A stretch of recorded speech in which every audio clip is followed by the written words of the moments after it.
at the birthday dinner party. While introducing me, she smiled and said, "Don't be under any misunderstanding. You're just temporary." The people listening laughed. I stood up, went to the counter, paid my bill, and left. When she realized what had happened, she came to my office with her uncle. I'm 29, work as a commercial architect, and until 3 weeks ago, I thought I was building something real with someone. Her name was Amber. We'd been together for 8 months, long enough that I'd started imagining a future, short enough that I apparently hadn't seen who she really was. We met at a mutual friend's housewarming party in March. She was charming, quick-witted, had this way of making you feel like the only person in the room when she wanted to. Within a month, we were spending most weekends together. She worked in pharmaceutical sales, traveled often for conferences, and had a close-knit family she talked about constantly. I liked that about her, the family thing. Mine was scattered across 3 states, and I'd always wanted that kind of closeness, that sense of belonging somewhere. The problem started small, so small I convinced myself I was overreacting. She'd make little jokes at my expense in front of her friends. "He's not exactly handy," she'd say with a laugh when I mentioned hiring someone to fix my kitchen cabinet. Or, "Don't ask him about sports, trust me." I laughed them off initially. Everyone teases their partner, right? But there was something in her eyes when she said these things, a glint of satisfaction, like she enjoyed watching me shrink a little in front of people. By July, the comments had escalated. She'd forget to introduce me at gatherings, leaving me standing awkwardly at the edge of conversations. She'd check her phone constantly when we were alone, but be completely present when her friends were around. When I brought it up once, she looked at me like I was being ridiculous. "You're so insecure," she said, shaking her head. "It's not attractive." I dropped it. Started working later, going to the gym more, anything to avoid the feeling that I was somehow failing a test I didn't know I was taking. Her birthday fell on a Saturday in late November. She'd been planning this dinner for weeks, sending daily updates about the guest list, the menu, what she was going to wear. She invited her entire friend group and a few family members to an upscale Italian place downtown, the kind with a 3-week wait list and entrees that cost $40. She asked me to come early to help greet people, to make a good impression. I showed up at 6:30 in a navy suit I'd had dry cleaned for the occasion, holding a carefully wrapped gift I'd spent 2 hours picking out, a vintage compass necklace she'd admired in an antique shop months before. I'd gone back 3 times to make sure it was the right one. "You look nice," she said when I arrived, barely glancing at me. Her eyes were already scanning the room, tracking who had arrived, who was still missing. The restaurant was one of those trendy spots with exposed brick walls and Edison bulbs hanging from the ceiling in geometric patterns. About 20 people were scattered around a long table that dominated the private dining area. I knew maybe 4 of them. Amber flitted between groups, laughing loudly, touching arms, throwing her head back in that way she did when she wanted everyone to notice her. She was completely in her element. I stood near the bar, nursing a gin and tonic, making small talk with her cousin about real estate prices and interest rates. Around 7:30, after everyone had arrived and the appetizers were making their rounds, Amber decided it was time for introductions. She clinked her glass with a fork, and the table quieted immediately. Everyone turned toward her, smiling, expectant. I assumed she was going to thank people for coming, maybe say something sweet about turning 30 and feeling grateful. Instead, she gestured toward me with her wine glass. "Everyone, this is Jordan," she said brightly, her voice carrying across the room. "My boyfriend." People smiled, a few waved. Someone I didn't know raised their glass. I nodded back, feeling awkward but not alarmed yet. Then she added, with that same bright, performer's smile, "Don't be under any misunderstanding. You're just temporary." The table erupted in laughter. Not polite chuckles, but full-throated, genuine amusement. Her best friend slapped the table so hard the silverware rattled. Her brother nearly spit out his drink. Someone in the back yelled, "Amber," in mock scandal, which only made everyone laugh harder. I stood there, frozen, the sound washing over me like cold water. My face felt hot, then cold, then numb. The laughter seemed to stretch on forever, people wiping tears from their eyes, catching their breath only to start again. She wasn't looking at me anymore. She was soaking in the attention, grinning like she'd just delivered the punchline of the year, accepting playful shoves from her friends like she was accepting applause. I set my drink down on the bar carefully. My hands were steady, surprisingly steady. I didn't think, didn't plan, just moved. I walked over to the counter near the entrance where they kept the checks and the host station. The hostess looked confused as I approached. "I need to pay for my portion," I said quietly. "Sir, it's a group tab. Just my drinks and appetizer. Please." She hesitated, glancing past me toward the dining area where the laughter was finally dying down. "Are you sure?" "Yes." She pulled up the bill, her fingers moving quickly across the tablet. I handed her my card, signed the receipt without looking at the total, and walked toward the door. Behind me, I could hear the conversation resuming, someone calling for more wine. I pushed through the heavy front door and stepped out into the November air. Outside, the cold hit my face, sharp and clean. I stood on the sidewalk for a moment, letting the adrenaline settle, watching my breath fog in the streetlight. A couple walked past, hand in hand, laughing about something. I felt completely outside of myself, like I was watching this happen to someone else. My phone buzzed in my pocket. I ignored it. Then it buzzed again, and again. I walked 3 blocks to where I'd parked, got in my car, and just sat there for a moment. The phone kept buzzing. Through the windshield, I could see the restaurant in the distance, warm light spilling onto the sidewalk. I started the engine and drove home. By the time I unlocked my apartment door, I had 17 missed calls and twice as many texts. Most were from Amber, a few from her friends, one from her cousin asking if I was okay.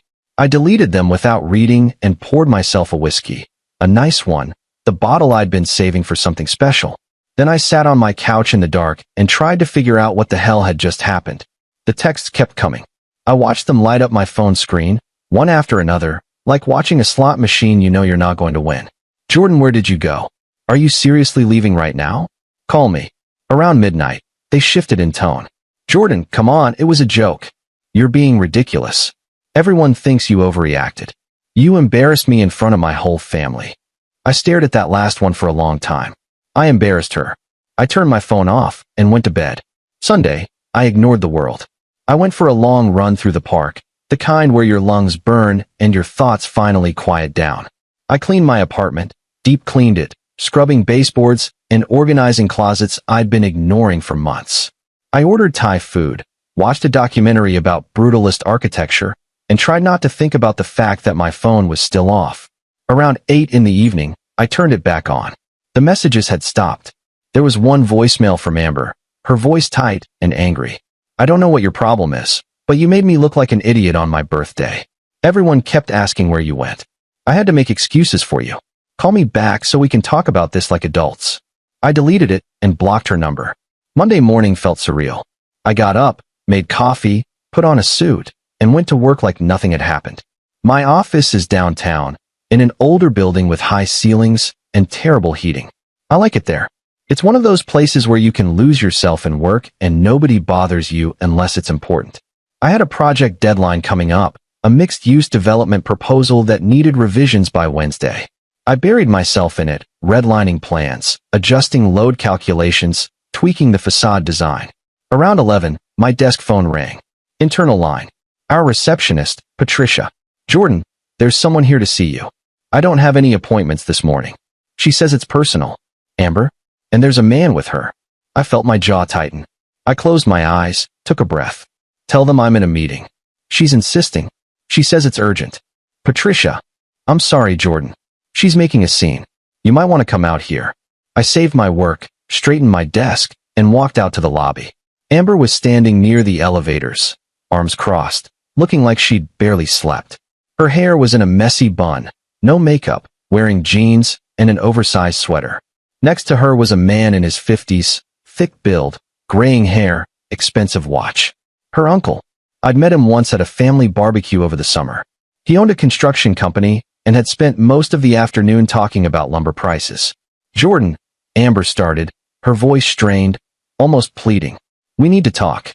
"No, we don't." I kept my voice level, professional. "You made your position clear on Saturday. I'm respecting that." Her uncle stepped forward, hands up in a placating gesture. "Look, son, maybe we can all sit down somewhere and—" "I'm not your son," I interrupted, still calm. "And no, we can't." Amber's face flushed. "You're being childish. It was a joke." Everyone laughed. "You're the only one who didn't get it." I got it. That's why I left. Oh my God, you're so sensitive. I finished. Yeah, I've heard. But here's the thing, Amber. Jokes are supposed to be funny for everyone involved. That wasn't funny for me. That was you telling a room full of people that I don't matter to you. And you know what? Message received. Her uncle frowned, looking between us like he was watching a tennis match. Amber, what exactly did you say? She hesitated, suddenly looking less certain. I introduced him and said he was temporary. It was sarcasm. I was making fun of the idea that relationships have to be so serious all the time. It didn't sound like sarcasm, I said. It sounded like the truth. Because you're paranoid. You've always been paranoid about us, about what I think, about what my friends think. Maybe because you spent 8 months giving me reasons to be. The receptionist was trying very hard to look busy, typing nothing on her keyboard. A colleague walking past slowed down, pretending to check his phone while clearly listening. Amber's uncle cleared his throat. Jordan, I think my niece made a mistake. But walking out on her birthday like that was the right call, I finished. The only call, actually. Look, I'm at work. You two need to leave. Amber's eyes were shining now, angry tears threatening to spill over. Her voice went up an octave. You're really going to throw away 8 months over this? 8 months. You threw it away on Saturday. I just had the dignity to walk out instead of sitting there while you collected laughs at my expense. It wasn't at your expense. Then who was it at the expense of, Amber? Because from where I was standing, I was the punchline. She opened her mouth, closed it, opened it again. Everyone was right about you. You're boring. You're small. You have no sense of humor. I was settling. The words landed like she wanted them to, sharp, designed to hurt. But instead of pain, I just felt tired. Then it's a good thing you don't have to anymore. I turned and walked back toward my office, my footsteps echoing on the marble floor. Behind me, I heard her uncle murmuring something in a low voice, then the sound of the elevator doors opening. I didn't look back. My hands were shaking when I sat down at my desk. I stared at my computer screen for a full minute before I could focus enough to start working again. Patricia called a few minutes later. You okay? Yeah. Thanks for the heads up. For what it's worth, she was completely out of line. Both of them. I know. Good. Let me know if they come back. I'll call security. They didn't come back round. Update 1. The week that followed was strange. Quiet. I half expected more confrontations, more angry calls, but there was nothing. Amber's social media went dark, no posts, no stories. I didn't check obsessively, just once out of morbid curiosity on Wednesday night when I couldn't sleep. A mutual friend, Lauren, reached out that same day via text. Hey, heard what happened. You doing okay? Yeah, I'm fine. For what it's worth, I thought what she said was messed up. A few of us did. We just didn't know what to say in the moment. Everything happened so fast. It's fine, Lauren. Really. It's not, though. I wanted you to know that. Also, she's been weird about you for a while. Like she wanted to date you, but also wanted everyone to know she could do better. It was uncomfortable to watch, honestly. Some of us talked about it. That stung more than I expected.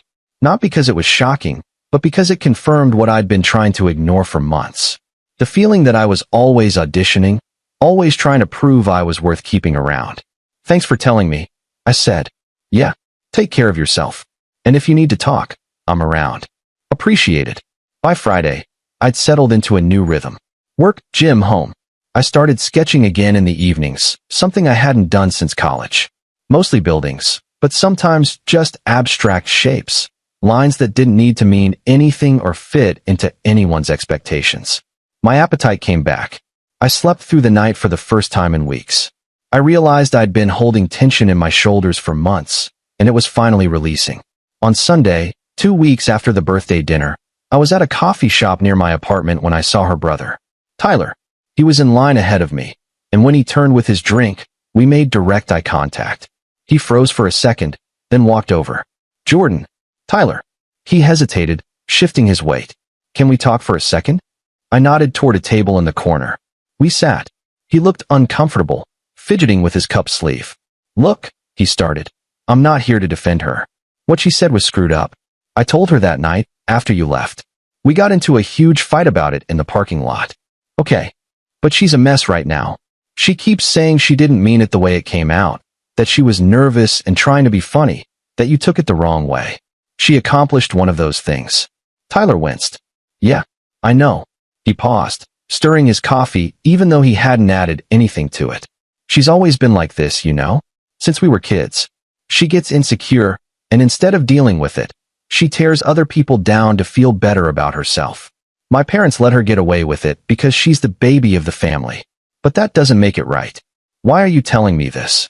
Because you deserved better. And because I think she knows that now. Not that it changes anything. It doesn't. He nodded slowly, staring into his cup. For what it's worth, my uncle felt like an idiot after he understood what actually happened. He thought you'd just gotten into a fight over something small. Maybe you'd had too much to drink. When Amber finally told him exactly what she said, word for word, he lit into her. I've never seen him that angry. He doesn't get angry. I didn't know what to say to that, so I just nodded. Tyler stood, picking up his coffee. Anyway, I won't bother you again. Just wanted you to know that not everyone thought you were in the wrong. Most people, actually, once they knew the full story. Thanks, Tyler. He left, and I sat there with my coffee, watching people pass by the window. Couples, families, people walking dogs. Life continuing like nothing had happened. I didn't feel vindicated or victorious. Just tired. And maybe a little relieved that I wasn't crazy, that what happened had actually been as bad as it felt. Update 2. A month later, early December, I ran into Lauren again at a work function, a holiday mixer for local businesses. She pulled me aside during the cocktail hour, glancing around like she was about to share classified information. Did you hear? Hear what? Amber's moving. Her company's transferring her to Boston. She's leaving in 2 weeks. I processed that, taking a sip of my drink. Good for her. She's been telling people it's a promotion, a big opportunity. But I heard from someone in her office that she actually requested the transfer. Apparently, things got awkward after the birthday thing. People started looking at her differently once word got around about what really happened. Lauren, I appreciate you keeping me in the loop, but I don't need to know this. I know. I just thought you'd want closure or whatever. I have closure. I closed it when I walked out of that restaurant. She smiled, a genuine one this time. Fair enough. You seem good, though. Better than you did when you were with her, honestly. I am. And I was. I'd started seeing someone new. Casually, nothing serious yet. Her name was Tessa. She taught high school art, and she laughed at my jokes without making me feel like I needed to perform. I'd finished the mixed-use proposal and won the contract, beating out 2 other firms. I'd reconnected with an old college friend and started playing basketball on Tuesday nights at a gym downtown. Life was full in a way it hadn't been in months, maybe longer. I never heard from Amber again. No apology, no final message, no attempt to explain or justify. And that was fine. Better than fine, actually. Some people don't know how to own their mistakes, and you can't make them learn. You can only decide whether you're willing to keep paying the price for their inability to grow. The last time I thought about that night, really thought about it, let myself sit with the memory instead of pushing it away, was when I was designing a client's home office in mid-December. She wanted something bold, something that made a statement, but was still functional. As I sketched, I realized I was drawing something I would have been afraid to propose 8 months earlier. Too unconventional, too confident, too likely to be rejected. But I wasn't afraid anymore. I'd spent 8 months making myself smaller to fit into someone else's idea of acceptable, dimming my personality, second-guessing my instincts, apologizing for taking up space. And when she finally said the quiet part out loud, when she turned her contempt into a public performance, it gave me permission to stop. People ask sometimes, when the story comes up, if I regret how I handled it. If I wish I'd stayed, confronted her in front of everyone, made her apologize and admit what she'd done. No, walking out was the kindest thing I could have done for both of us. It said everything that needed to be said without cruelty, without drama, without giving her more ammunition. Just a clean line in the sand. You're temporary. She was right about that. Just not in the way she meant.